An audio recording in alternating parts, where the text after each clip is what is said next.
हे भगवान, कब तक मुझे पोते या पोती के लिए तरसाएगा।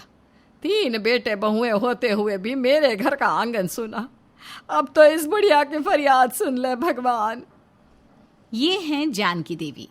जानकी देवी के साथ उनकी 3 बहुएं रंजना, बाला और कनिका रहती थी। उसका शहर में खुद का काम था। घर के सभी लोग बहुत खुश रहते थे और एक दूसरे से बहुत प्यार करते थे। पर जानकी के तीनों बहू के कोई बच्चा नहीं था, जिस वजह से जानकी बहुत दुखी रहती थी।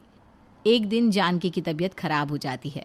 रंजना जानकी के पास आती है और कहती है, माँ जी क्या हुआ आपको? आपने तो सुबह से कुछ नहीं खाया। बेटा, कुछ दिनों से मुझे तो भूख ही नहीं लग रही। माँ जी, मुझे लगता है आपको डॉक्टर को दिखाना चाहिए। मैं अभी जाके डॉक्टर सारांश को कॉल कर देती हूँ। रंजना डॉक्टर को बुलाती है और डॉक्टर जानकी को चेक करता है। रंजना डॉक्टर को कहती है, क्या हुआ डॉक्टर साहब? कुछ पता चला? माँ को भूख प्यास क्यों नहीं लग रही है? डॉक्टर सारांश रंजना को बाहर आने का इशारा करता है और बाहर चला जाता है। रंजना भी उनके पीछे पीछे चली जाती है। रंजना के बाहर आते ही डॉक्टर सारांश रंजना से कहते हैं, मुझे लगता है आपकी माँ को कोई चिंता है और उस चिंता के कारण उन्हें भूख प्यास नहीं लग रही है। पर डॉक्टर साहब, घर में तो ऐसी कोई दिक्कत भी नहीं है। मैं कुछ दवाई लिख देता हूँ, आप मेडिकल से मंगवा लेना। बाकी आप उनकी थोड़ी देखभाल करना। इतना कहकर डॉक्टर वहाँ से चला जाता है। रंजना जानकी के पास आकर बैठ जाती है। क्या हुआ बहू, तेरा मुंह क्यों लटका है? डॉक्टर साहब ने क्या कहा? मैं अब ज़्यादा दिन तक नहीं जीऊँगी, ऐसा कहा क्या? इतने में वहाँ बाला और कनिका भी आ जाती हैं। तब रंजना कहती है, नहीं नहीं माँ जी, आप ऐसा मत बोलो। भगवान आपको 100 साल की उम्र दे। अरे बेटा, मुझे मरने का कोई दुख नहीं। जो आया है वो जाएगा ही। मुझे दुख ये है कि कहीं मैं अपने पोते पोती का मुंह देखे बिना ना मर जाऊं। बेटा, मुझे मरने से पहले पोते का मुंह दिखा दे ताकि मैं चैन से मर सकूं। सब चुप हो जाते हैं। थोड़ी देर बाद बाला कहती है, माँ जी, अगर मेरे हाथ में होता ना तो मैं आज ही आपको पोते का मुंह दिखा देती। जानकी सबको देखती है और आंखों से 2 आंसू टपक पड़ते हैं। ऐसे ही कुछ दिन बीत गए। जानकी अब धीरे धीरे ठीक होने लगी थी। कुछ ही दिनों में वो बिल्कुल ठीक हो गई। जानकी ने सोचा और मन ही मन कहा, मुझे काफ़ी समय हो गया है घर में पड़े पड़े। काफ़ी समय से मंदिर भी नहीं गई। ऐसा करती हूँ, आज मंदिर ही चली जाती हूँ। जानकी जल्दी जल्दी तैयार होती है और अपनी बहुओं को बुलाकर कहती है, सुनो, मैं मंदिर जा रही हूँ। बहुत समय हो गया घर में पड़े पड़े, अब मुझसे और नहीं रहा जाता। जी माँ ठीक है, अगर थोड़ा बाहर निकलेंगी तो तबीयत और जल्दी ठीक हो जाएगी। आप कहो तो मैं भी चलूँ माँ? अरे रहने दे, तुम क्यों परेशान हो रही हो, मैं खुद ही चली जाऊंगी। कुछ ही देर में जानकी मंदिर पहुंच जाती है और भगवान के दर्शन के बाद जानकी मंदिर से बाहर आ रही थी कि उसे एक छोटी सी बच्ची के रोने की आवाज़ आती है। जानकी कहती है, अरे ये बच्चे के रोने की आवाज़ कहाँ से आ रही है? यहाँ आसपास तो कोई दिखाई भी नहीं दे रहा। आवाज़ सुनकर जब वो इधर उधर देखती है तो पाती है कि दान पेटी के पास एक बच्चा रो रहा था। जानकी उसे उठाती है और सबसे पूछती है, यह बच्ची किसकी है? कोई है क्या यहाँ पर? अरे देवी, मुझे लगता है भगवान ने आपके लिए ये बच्चा प्रसाद के रूप में भेजा है। ले जाओ आप इसे, अगर कोई आया तो मैं आप तक उसे ले आऊँगा। जानकी बच्ची को घर ले आती है और घर की तीनों बहू बच्ची से खेलने लगती है। बच्ची की मुस्कान सबका दिल जीत लेती है। ऐसे ही कुछ दिन बीत जाते हैं, पर बच्ची को लेने कोई नहीं आता और वहाँ दूसरी तरफ बच्ची का मुंह सबको और मोहित करता जा रहा था। उस बच्ची का नाम रखा गया राधा। एक दिन रंजना बच्ची को खिला रही थी तो वहाँ बाला आती है और कहती है, रंजना दीदी, आप जाकर कपड़े धो लो ना, मैं राधा के साथ खेलती हूँ। हाँ हाँ धो लूँगी, पर पहले मुझे राधा के साथ खेलना है। अब सुबह से राधा के साथ होना, अब मुझे राधा के साथ खेलने दो ना। दोनों में बहस हो ही रही थी कि अचानक से कनिका भी वहाँ आ जाती है और वो कहती है, ओहो, राधा के साथ खेलने की बारी तुम्हारी नहीं मेरी है और मैंने अपने सारे काम भी खत्म कर लिए हैं। राधा के मुंह में तीनों भूल चुकी थी कि वो बच्ची उनकी नहीं है। तीनों लड़ने लगती है। उनकी आवाज़ अब गली के बाहर तक जाने लगती है और फिर वहाँ जानकी आकर कहती है, तुम लोग जानवरों की तरह क्यों लड़ रही हो? देखिए ना माँ, राधा के साथ खेलने का समय मेरा है और ये दोनों मुझसे छीन रही है। अब जानकी को सारा मामला समझ में आ जाता है। वो अपनी बहू से कहती है, तुम भूल गई हो, राधा यहाँ हमेशा नहीं रहने वाली। जैसे ही इसके माँ बाप का पता चला वो इसे ले जाएंगे, फिर क्या करोगी तुम तीनों? माँ, अगर उन्हें राधा को लेके जाना होता तो वो लोग राधा को मंदिर में नहीं छोड़ते। अब राधा सिर्फ मेरे पास रहेगी। अरे वो तो हम बाद में देखेंगे, अभी तो पंडित जी ने कोई खबर भी नहीं दी राधा के माँ और पिता की। और राधा सिर्फ तुम्हारे पास क्यों रहेगी? मेरे में कोई कांटे लगे हैं क्या? नहीं नहीं, तुम तो कांटों का झाड़ हो। राधा को कांटा चुभ गया तो? सबसे ज्यादा राधा को मैं प्यार करती हूँ। राधा यहाँ रहेगी मेरे पास। तीनों फिर से बहुत तेज शोर मचाकर जानकी के सामने ही लड़ने लगती है। जानकी उन्हें डांट कर शांत करती है। देखो, तुम्हारे लड़ने से काम नहीं चलेगा। अगर तुम तीनों ने दोबारा ऐसा किया तो मैं राधा को कहीं और छोड़ कर आऊंगी। तो माँ जी, हम क्या करें? हम तीनों ही राधा से बहुत प्रेम करते हैं। तुम तीनों अलग अलग टाइम पर राधा के साथ खेलोगी, जिससे तुम तीनों में झगड़ा ना हो। जानकी तीनों को टाइम बांट देती है और सब मिलकर राधा के साथ खूब खेलते और बहुत प्यार करते। हे ऊपर वाले, ये तेरी ही कृपा है कि मेरे सूने घर में खुशियों का दीप जल गया और सुंदर सी बेटी भेज दी। अब मेरी बहुओं को सद्बुद्धि दे कि वो आपस में लड़े नहीं और प्यार से रहे। जानकी ने अपनी बहुओं का टाइम अलग तो कर दिया, लेकिन 3 बहुओं और एक बेटे में तालमेल बिठाना किसी के बस की बात नहीं थी। इसलिए वो तीनों राधा के लिए बहुत लड़ती थी और जानकी को नया काम मिल गया था। उन तीनों की लड़ाई पर पूर्ण विराम कैसे लगे? सुनीता जी की 2 बहुएं थी, शीतल और कविता। शीतल घर की बड़ी बहू थी और कविता घर की छोटी बहू। शीतल की शादी को लगभग 10 साल हो चुके थे, लेकिन अभी तक उसकी गोद में कोई बच्चा नहीं था। सब जगह इलाज करवाने के बाद भी शीतल मां नहीं बन पाई। वहीं कविता की शादी को अभी 2 ही साल हुए थे, लेकिन वो प्रेग्नेंट थी और उसकी प्रेगनेंसी को 8वां महीना चल रहा था। सब लोग कविता का बहुत ख्याल रखते थे और ये सब देखकर शीतल को कुछ दिनों से जलन होने लगी थी। देख, अच्छी तरह आटा सेक कर ड्राई फ्रूट डालकर लड्डू बनाना। मेरे घर में पहली बार बच्चा आने वाला है।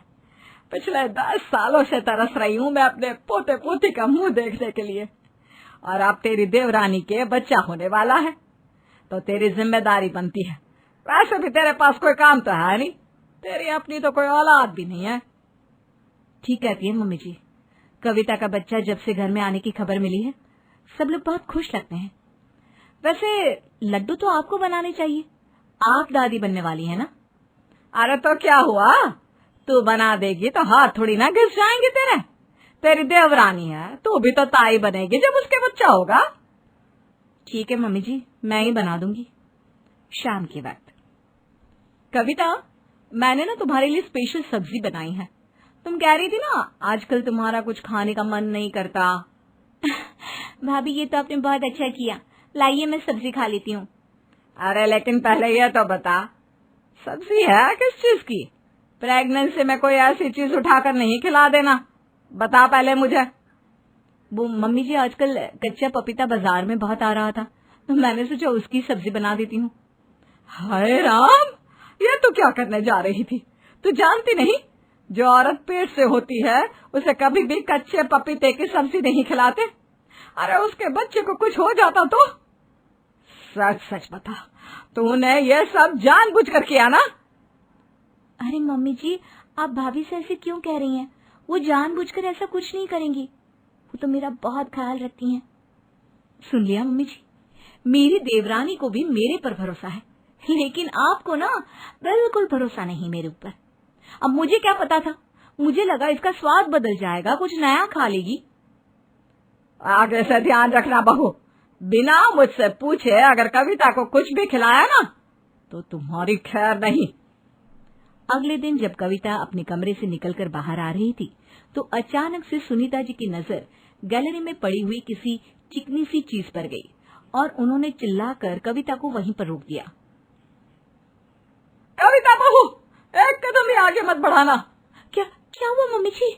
हाँ, आप ऐसे क्यों कह रही हैं? अरे ये देखो, ये तुम्हारे कमरे के गेट के बाहर कितना सारा तेल फैला पड़ा है। भगवान ना करे अगर मेरी नजर ना पड़ती और तुम गिर जाती तो कितना अनर्थ हो जाता। लेकिन ये किया किसने आखिर? अरे मम्मी जी, कोई जानबूझकर थोड़ी ना ये सब करेगा। गिर गया होगा तेल कहीं से। नहीं नहीं, ऐसा कैसे गिर गया होगा, और वो भी तेरे ही कमरे के बाहर? तेल लेकर कौन घूमेगा? मुझे अभी के अभी चेक करना होगा। शीतल बहू, यहाँ आना तो। क्या हुआ मम्मी जी, क्यों बुलाया मुझे? तुम थोड़ी देर पहले क्या कर रही थी बहू? क्या करूंगी मम्मी जी, घर के काम कर रही थी, और क्या। अपने हाथ दिखाओ बहू। अरे मम्मी जी, हाथ में क्या देखना है आपको? ये देखो, मेरे हाथ में पेपर नैपकिन है, जरा इस पर अपने हाथ तो रखना। क्यों मम्मी जी, आप मुझे ऐसा करने के लिए क्यों कह रही हैं? जाने दीजिए ना मम्मी जी, मैं जानती हूँ शीतल भाभी ऐसा कुछ नहीं करेंगी। आप बेकार में ही उन पर शक कर रही हैं। कहना क्या चाहती हो तुम? मम्मी जी, मुझ पर किस बात को लेकर शक कर रही हैं? जरा मुझे भी तो पता चले। अरे कुछ नहीं भाभी, वो क्या है ना, मेरे कमरे के बाहर बहुत सारा तेल गिरा हुआ पड़ा था। मम्मी जी को लग रहा है कि पता नहीं किसी ने यहाँ पर आकर तेल गिरा दिया, और अगर मैं गिर जाती तो ऐसी हालत में आप समझ सकती है ना। अच्छा, तो मम्मी जी को लग रहा है कि मैंने ये काम किया है। अगर तूने नहीं किया तो फिर तो डर क्यों रही है? जल्दी से अपने दोनों हाथ टिश्यू पेपर से साफ करके दिखा। शीतल ने डरते हुए अपने दोनों हाथों को टिश्यू पेपर पर रखा तो पेपर पर खूब सारा तेल लग गया। देखा देखा कविता बहू, मैं ऐसे ही नहीं कह रही थी। अरे बुढ़ापा यूं ही नहीं आ गया मुझे, इतने सालों का तजुर्बा है, अच्छी तरह से समझती हूँ। भगवान ने इसको संतान नहीं दी और पूरा घर तुम्हारी देखभाल में लगा हुआ है, और इस महारानी को ये बात अच्छी नहीं लगती। लेकिन ऐसी हरकतें ठीक नहीं बेटा। मम्मी जी, मुझे माफ कर दीजिए। आए दिन आप सब लोग कविता को कभी फ्रूट्स खिलाते हैं, कभी लड्डू बनाकर खिलाते हैं, उससे कोई कुछ काम भी नहीं करवाता। सब लोग सारा दिन उसका ख्याल रखते हैं, इसलिए मुझे जलन होने लगी थी। भगवान ने मुझे बच्चा दे दिया होता तो क्या बिगड़ जाता। भाभी परेशान मत होइए, देखिए अगर मेरे साथ कुछ भी गलत हुआ तो ये पूरा परिवार दुखी हो जाएगा। मैं आपसे विनती करती हूँ कि आगे चलकर प्लीज ऐसा कुछ मत करना, क्योंकि मेरे पेट में एक नन्ही सी जान पल रही है। अगर नुकसान मुझे पहुंचा तो मुझसे ज्यादा नुकसान उस बच्ची को पहुंचेगा। हाँ पता है मुझे, आगे से ख्याल रखूंगी। इतना कहकर शीतल मुंह बनाते हुए वहां से चली जाती है। कुछ दिनों के बाद जब कविता की गोद भराई की रस्म का वक्त आता है तो मोहल्ले की सारी औरतें सुनीता जी के घर पर इकट्ठी होती हैं। अरे वाह वाह सुनीता जी, बहुत बहुत बधाई हो। अरे भैया, आपकी बहू ने तो कमाल ही कर दिया, 2 साल में ही खुशखबरी सुना दी। और बड़ी बहू, उसके बारे में कुछ नहीं बताएंगे सुनीता जी? भाई 10 साल हो गया है इसकी शादी को, क्या बात है? अरे बात क्या होगी, अब वो माँ नहीं बन सकती तो नहीं बन सकती, इस पे कोई जबरदस्ती तो नहीं है ना। और वैसे भी अब मेरी कविता को बच्चा होने वाला है और मैं इसी बात से बड़ी खुश हूँ। मुझे कोई फर्क नहीं पड़ता मेरी बड़ी बहू के बच्चा हो या ना हो। थोड़ी देर बाद गोद भराई की रस्म शुरू होने लगती है और सबसे पहले एक औरत आकर कविता की गोद में गिफ्ट रखती है, लेकिन कविता उसे ऐसा करने से मना कर देती है। 1 मिनट, आप रुक जाइए। अरे क्या हुआ बेटा, ये तो शगुन है, तुम्हें अपनी गोद में रखना ही होगा। 1 मिनट, मैं जरा शीतल भाभी को यहाँ पर बुलाती हूँ। अरे उसे क्यों बुला रही है? ऐसे शुभ काम में उसको मत बुला, उसको बच्चा नहीं होता ना, ऐसे काम में उसका आना ठीक नहीं। नहीं मम्मी जी, ऐसा नहीं होगा। पहला तोहफा शीतल भाभी की गोद में ही रखा जाएगा और मेरे होने वाले बच्चे पर भी पहला अधिकार उनका ही होगा। अरे ये कैसी बात कर रही है बेटा? बड़ी मुश्किल से इस घर में खुशियां आ रही है, क्या तुझे इन खुशियों का आना अच्छा नहीं लग रहा? लेकिन कविता किसी की बात नहीं सुनती और शीतल को आवाज देकर बुलाती है। हाँ बताओ, तुमने भी मुझे 2-4 ताने मारने के लिए यहाँ बुलाया होगा? नहीं भाभी, आप गलत समझ रही हैं। ये गोद भराई का पहला तोहफा आपके लिए। मेरे लिए? लेकिन क्यों कविता? क्योंकि आप घर की बड़ी बहू हैं और जब से मैं प्रेग्नेंट हुई हूँ, घर के सारे काम, मेरे लिए खाने पीने की चीजें बनाना, सब कुछ आप ही ने तो किया है। ये शगुन एक बार आप अपने हाथों से छू लीजिए, फिर देखना मेरा बच्चा हंसता खेलता इस दुनिया में आ जाएगा। अपनी देवरानी कविता की बातें सुनकर शीतल का मन भर आता है। उसे अपनी गलतियों का एहसास हो जाता है। कुछ ही दिनों के बाद कविता एक बेटे की मां बनती है और बच्चे के जन्म के बाद फिर से शीतल को अपने पास बुलाती है।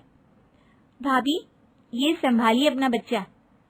ये तुम क्या कह रही हो कविता? ये मेरा नहीं, तुम्हारा बच्चा है।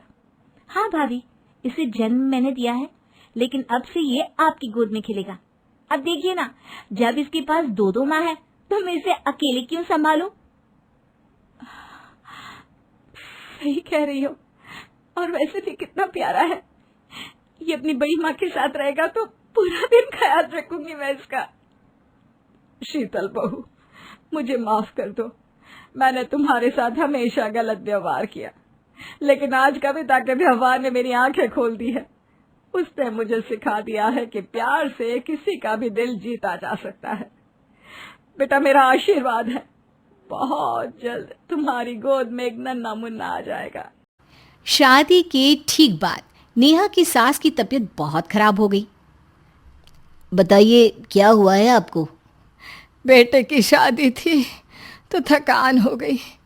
मौसम बदल रहा है तो जुकाम और बुखार हो गया। ऊपर से बहू के घर का खाना पता नहीं कैसा था कि पेट भी खराब हो गया। खाना तो बहुत बढ़िया था डॉक्टर साहब, सारे रिश्तेदार तारीफ कर रहे थे। रोहित की माँ इतनी कमज़ोर है कि ज़रा से में बीमार पड़ जाती है। डॉक्टर साहब, आप सारी जांच करके देखिए, मुझे ऐसी क्या बीमारी है कि मेरी तबीयत ठीक ही नहीं रहती। फिलहाल तो ज़्यादा कुछ नहीं है, पहले आपके ज़ुकाम, बुखार और पेट का इलाज कर लेते हैं, फिर बाकी के टेस्ट करवा लेंगे। अभी आप ये दवाइयाँ ले आइए। पिताजी, मैं डॉक्टर साहब को छोड़कर और दवाइयाँ लेकर आता हूँ। माँ जी तो बीमार थी, इसलिए नेहा ने किचन संभाल लिया। माँ जी, अब आपकी तबीयत कैसी है? पहले से ठीक है। आप बैठिए, मैं खाना लगाती हूँ। तेरे बाबूजी और रोहित ने खाना खा लिया? रोहित तो टिफ़िन लेकर ऑफिस गए हैं माँ, और बाबूजी ने खाना खा लिया है। आप शुरू कीजिए। यह क्या, खाने में इतना तेल, इतने मसाले? अरे अभी अभी तो तबीयत ठीक हुई है मेरी, तुम क्या मुझे वापस बीमार करना चाहती हो? नहीं माँ जी, ऐसा नहीं है। क्या हुआ? देखो, ये बहू ने कैसा खाना बनाया है। खाना तो बहुत ही स्वादिष्ट था। अरे मैं ये खाना खाऊंगी तो बीमार हो जाऊंगी ना। ओह हाँ, बहू को अभी पता नहीं ना तुम्हारे बारे में, रोहित समझा देगा उसे। देख बहू, अच्छे से समझ लेना कि इस घर में कैसा खाना बनता है। हाँ माँ जी, मैं समझ लूँगी, लेकिन अभी आप कुछ तो खा लो। ये खाना खा लूंगी तो कल का खाना खाने के लिए बचूंगी भी नहीं। सास की बातें सुनकर नेहा उदास हो गई। उसने रोहित के घर आते ही उससे माँ जी के खाने के बारे में पूछा। आज माँ जी ने मुझे खाने के लिए बहुत बुरा भला कहा। माँ को मसालेदार और तेल घी वाला खाना सूट नहीं करता, वो बीमार पड़ जाती हैं। ऐसी क्या बीमारी है माँ जी को? पता नहीं, आज तक कई डॉक्टरों को दिखाया, कितने टेस्ट करवाए, लेकिन कोई बीमारी पकड़ में ही नहीं आई। नेहा को कुछ समझ में तो नहीं आया, लेकिन उसने अपनी सास के हिसाब का खाना बनाना सीख लिया। माँ जी, आज तो खाना ठीक है ना? खाना तो ठीक है, लेकिन ये मुआ रेडियो क्यों चल रहा है इतनी तेज आवाज में? वो माँ जी, मैं अकेले काम करते करते बोर हो रही थी ना, तो टाइम पास करने के लिए चला दिया। तेरा इस टाइम पास के चक्कर में मेरा सर दर्द से फटने लगा है। तेज आवाज से मुझे माइग्रेन हो जाता है। सॉरी माँ जी, मुझे पता नहीं था। तुम्हें जब तक सब पता चलेगा तब तक मैं तो भगवान के पास ही पहुंच जाऊंगी। नहीं नहीं, ऐसा मत कहिए ना माँ जी। अब मैं कहीं भूख से ही ना मर जाऊं। खाना मेरे कमरे में रख दो।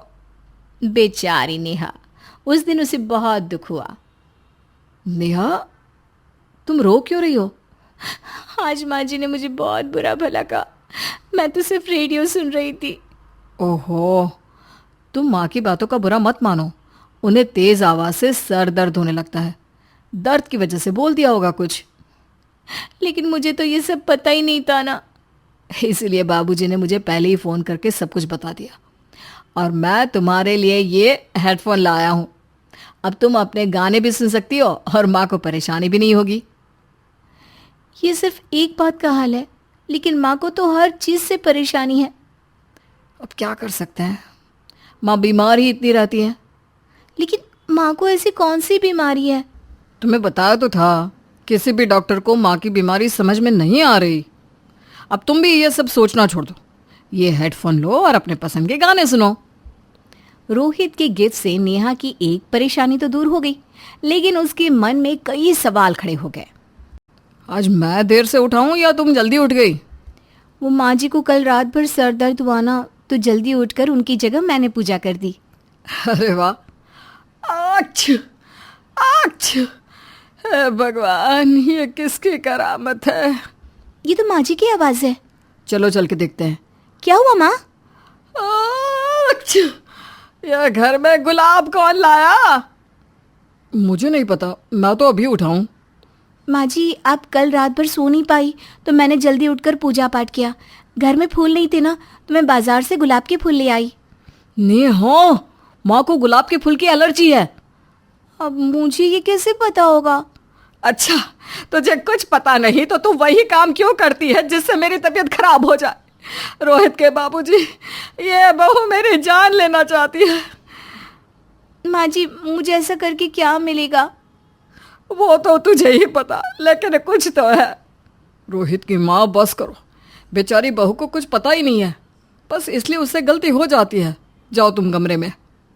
बहू, तुम रोहित की माँ का बुरा मत मानो, वो अपनी बीमारियों से इतनी परेशान है कि उल्टा सीधा बोल देती है।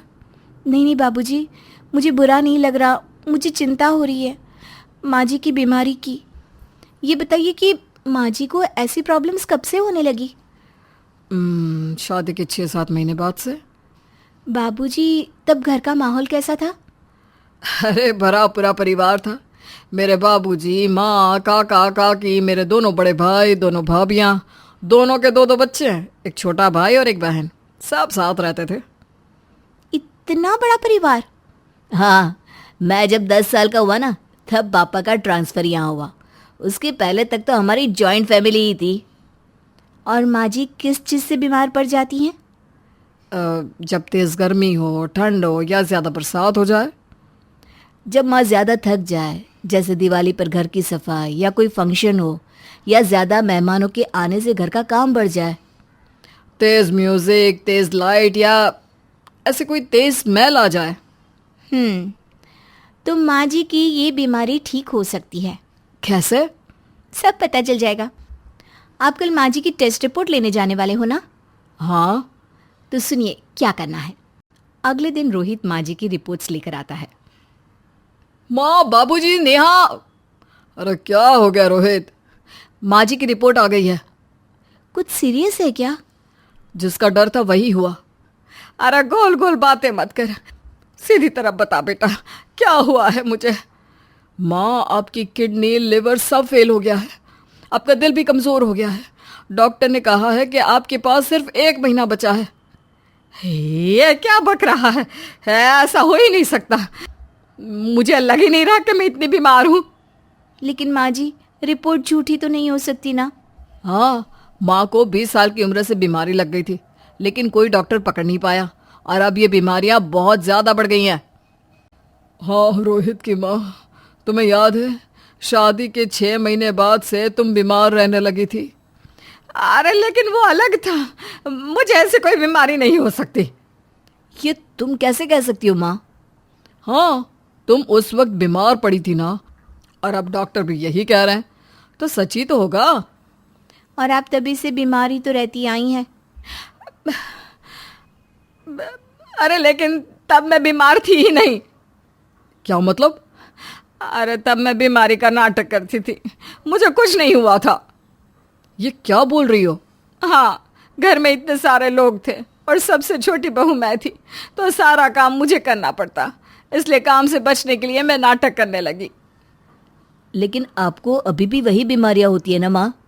हाँ, अगर नाटक था तो ये प्रॉब्लम तुम्हें अभी क्यों होती है? इसका जवाब मैं देती हूँ। माँ जी कई महीनों तक नाटक करती रही, इसलिए इनके दिमाग ने धीरे धीरे इस झूठ को सच मान लिया और इनका दिमाग उन बीमारियों का एहसास कराने लगा। हैं? ऐसे भी होता है क्या? हाँ माँ जी, इसे प्लेसिबो इफ़ेक्ट कहते हैं। जब आप बात बात पर बीमार पड़ने लगी तो मैंने अपने मामा से बात की, जो एक साइकोलॉजिस्ट है। उन्होंने बताया मुझे।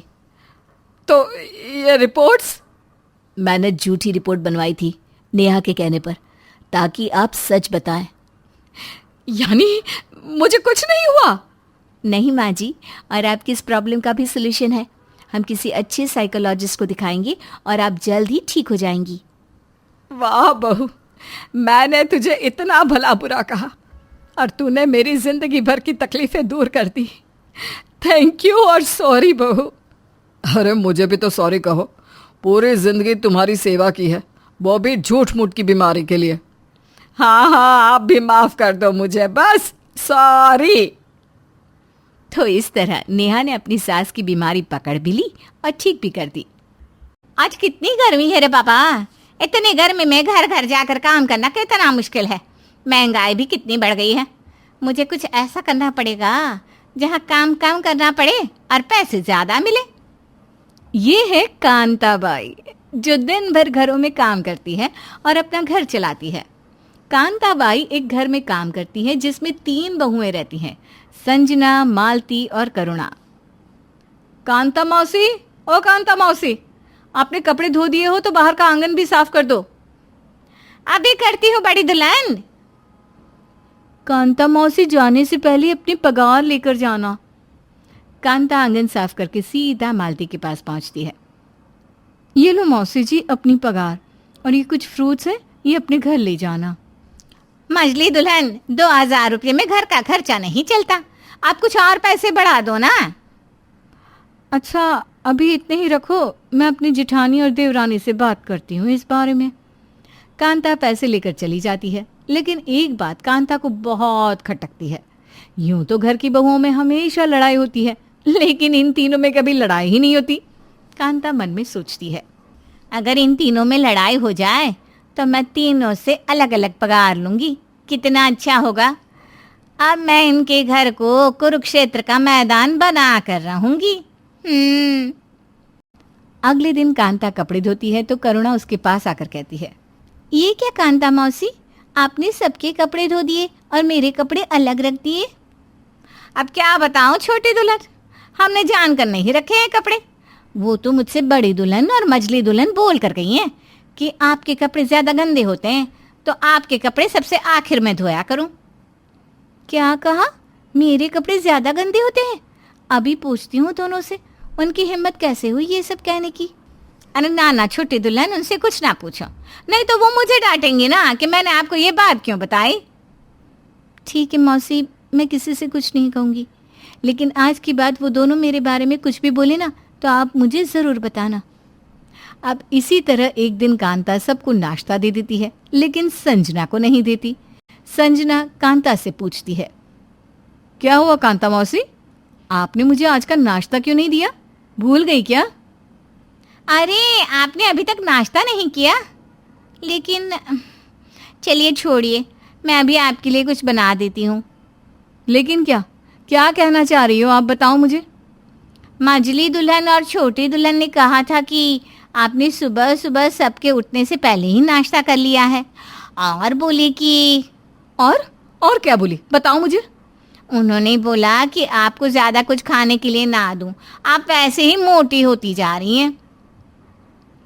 उन दोनों ने ये सब मेरे बारे में बोला?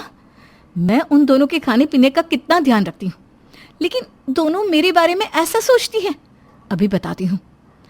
अरे रुको बड़ी दुल्हन, अगर तुमने उन दोनों से कुछ भी कहा तो वो तो मुझे ही डांटेंगी ना। ठीक है, मैं उन दोनों से कुछ नहीं बोलूँगी, लेकिन आगे से वो तुमसे कुछ भी बोले ना तो तुम मुझे ज़रूर बताना। अब जल्दी से नाश्ता बना दो, मुझे तेज़ भूख लगी है। अब कांता का अगला टारगेट है मालती। अगली सुबह कांता ने सारे घर की सफाई और झाड़ू पोछा कर दिया, लेकिन मालती का कमरा साफ नहीं किया। कांता मौसी, आपने सारा घर का काम कर दिया, लेकिन मेरा कमरा साफ नहीं किया। अब मझली दुल्हन, मुझसे ना आपका कमरा साफ करने के लिए मना किया गया है। मना किया गया? किसने? बड़ी दुल्हन और छोटी दुल्हन ने। उन्होंने कहा कि आप दिन भर घर में पड़ी पड़ी आराम करती रहती हो, कम से कम अपना कमरा तो साफ कर ही सकती हो। क्या? दीदी और करुणा ने ऐसा बोला? अभी पूछती हूँ दोनों से। अगर मैं दिन भर पड़ी रहती हूँ तो वो दोनों क्या हल चलाती हैं? अरे ना ना मछली दुल्हन, उनसे ऐसा मत कहना, नहीं तो वो डांटेंगी ना और आगे से कोई बात भी मुझे नहीं बताएंगी। ठीक है कांता मौसी, मैं कुछ नहीं कहूँगी उनसे, लेकिन वो दोनों मेरे बारे में कुछ भी कहे ना तो वो सारी बातें मुझे ज़रूर बता देना। इस तरह कांता ने तीनों बहुओं के दिल में नफरत का बीज बो दिया और देखते ही देखते कांता ने इस नफरत के बीज को बड़े पौधे में बदल दिया। अब तीनों बहुओं ने एक दूसरे से बात करना तो दूर, एक दूसरे को देखना भी छोड़ दिया। इस बात का फायदा कांता मौसी ने खूब उठाया। मौसी लो अपनी पगार। कांता मालती से पगार लेकर सीधा संजना के पास पहुंचती है। बड़ी दुल्हन, मुझे इस महीने की पगार नहीं मिली। क्यों? मालती ने नहीं दी क्या तुम्हें? नहीं तो, उन्होंने कहा मेरा ठेका नहीं है हर चीज का, उन दोनों से जाकर ले लेना। इस मालती का दिमाग भी ना 7वें आसमान पर रहता है। रुक, देती हूं मैं। इसी तरह कांता करुणा से भी ये सब कहती है और तीनों बहुओं से 2-2 हजार रुपये ले लेती है और इस महीने की कांता की पगार हो गई 6,000 रुपये। अब कांता हर महीने ऐसा ही करती है। इस तरह से उसकी अच्छी कट रही थी। लेकिन ये बात तो आपने सुनी है ना, झूठ की उम्र कितनी ही लंबी क्यों ना हो, पर सच एक ना एक दिन सामने आ ही जाता है। उनके घर पर ननद कोमल आई। कोमल कैसी हो? ठीक हूँ भाभी, आप सब कैसी हो? और दोनों भाभियाँ कहाँ हैं? होंगी अपने कमरे में, दिन भर कमरे में ही रहती है। कोई आए जाए उन्हें किसी से कोई मतलब नहीं है। अच्छा, मैं उनसे मिलकर आती हूँ। कोमल अपनी दोनों भाभियों से मिलती है तो उसे समझ में आ जाता है कि घर में कुछ तो गड़बड़ चल रही है। वो इस मुद्दे की जड़ को ढूंढने की कोशिश करती है तो कुछ दिन बाद कोमल को सारी बात समझ में आ गई। उसने कांता की सच्चाई सबको बता दी और घर की तीनों बहुओं ने कांता को सबक सिखाने की ठान ली। कांता, जल्दी से ये बर्तन धो दो, मुझे नाश्ता बनाना है। कांता बर्तन धो देती है और संजना वो सारे बर्तन दोबारा से गंदे कर देती है।